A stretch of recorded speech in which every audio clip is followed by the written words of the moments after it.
भैया हो ओह समय मिलल माई के दुलारन हो राम किया हो मोरे भैया हो मानवा भूलैले माया के बाजारन हो राम।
दुनिया में आई बनी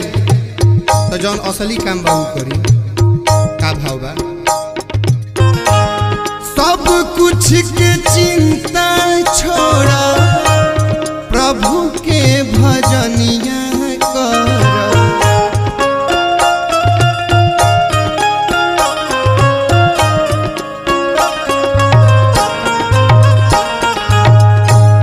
सब कुछ के चिंता छोड़ा प्रभु के भजनिया कर सब कुछ के चिंता छोड़ा प्रभु के भजनिया कर किया हो मोरे भैया हो